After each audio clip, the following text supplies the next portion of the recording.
be the best girl I can be. It's very simple, but I'm just another girl. It's not so easy, but I'm giving it a whirl. Like my martini's dry, cosmos I won't deny. Smoke those long cigarettes. Thank God I'm not dead yet. Done all these crazy things, short of a wedding ring. Just another girl.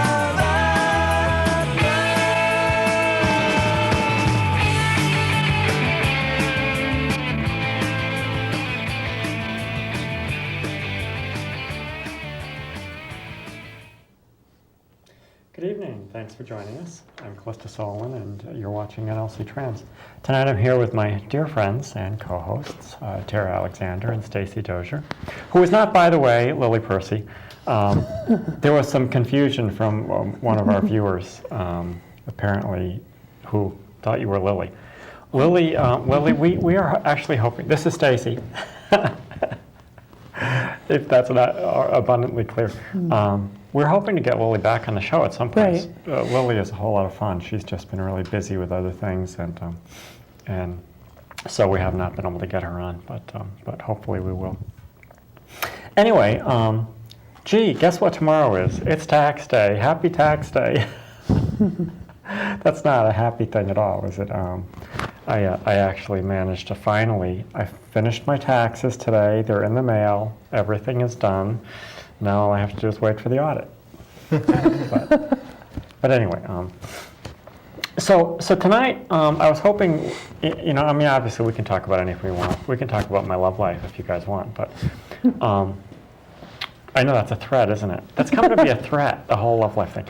I know I wanted to talk about discrimination at some point tonight because I know you were really upset at the end of last week's show. You were trying to hold it in because we had a caller that sort of, and not really any fault of the caller. It was an interesting question, but we had a caller and sort of got us on that topic, and we should probably dive into that a little bit tonight. I think that would be a sort of a good thing to do, because I think there is some confusion out there about how this all works and what it all means. You were telling me, and this was not making you happy and not making me happy either. Apparently, the FIC has been badgering the Board of Education up in Enfield, and so I think we were going to talk about that. But Okay. But was there anything else you guys wanted to talk about before we go into those things? Flying by the seat of your pants. Anyway.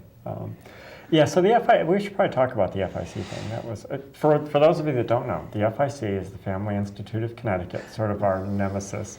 We don't particularly, or one of them. Well, and not even so much nemesis. It's just that they fall on the other side of what we consider equality issues. Yeah. They're sort of the local offshoot, although not affiliated with the national organization called the Family Research Council. They're a conservative group. Who, by the way, we have invited to come on our show repeatedly, and they... Socially conservative religious group, and in a number of cases, when it comes to actual religious liberties, I've agreed with them. But they frame every social debate, every social question, in the guise of a religious liberty argument. Sure. And this particular one was the issue of whether or not some of the schools in the area, Enfield being the one in question, but there were several, should be allowed to have their graduation ceremonies at the First Cathedral Church. Right. Now, this is a mega church up in Enfield, and by all reports, there are 5 very large Christian crosses that are clearly visible. There's a lot of heavy, some would consider oppressive Christian iconography. And I understand in that environment. There were students that were non-Christians that... Well, I don't know that it's part of the school process to determine denomination. Right. But somebody was uncomfortable. It would have made somebody uncomfortable. Certainly. It would have made me uncomfortable. Yes. for example. Somebody had engaged the ACLU and which the Family Institute really doesn't like the organization that's just dedicated to protecting individuals' rights under the law. But yeah, right. And organizations whose name has civil liberties in it, somehow, how do you? Right. Well, because Anyway, it's civil liberty, not religious liberty. Okay. They're really Or strong on religious that point. liberty if you're a Christian. Religious liberty from the point of view that, yes, you shouldn't be infringing on our Christian people's right to do as their religion tells them, even if it's contradictory to ...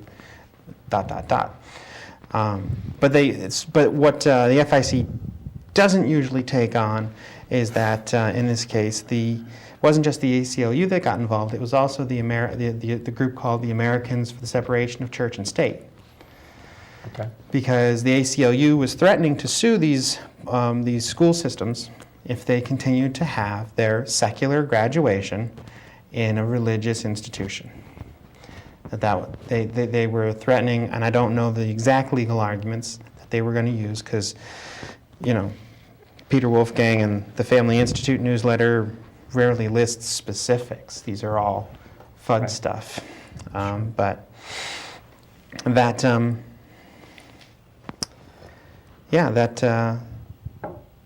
that it was an issue of separation of church and state, and that it wasn't appropriate for a secular school system to hold a graduation in such a potentially oppressive environment if you weren't Christian. Well, and I could see the argument for having it in a church if it was a private school affiliated with a religious organization, a Catholic school, for instance. But if this is a state-funded school, there's a strong argument that having the graduation at a church is an endorsement of a particular denomination, and that would violate. If there's, even if it wasn't a Catholic school, a private school wouldn't fall under the separation of church and state Right. problems. It's not state. Right. And it would probably be a separate issue if they had a hall that wasn't laden with Christian iconography, a big cafeteria type room or something. But at any rate, the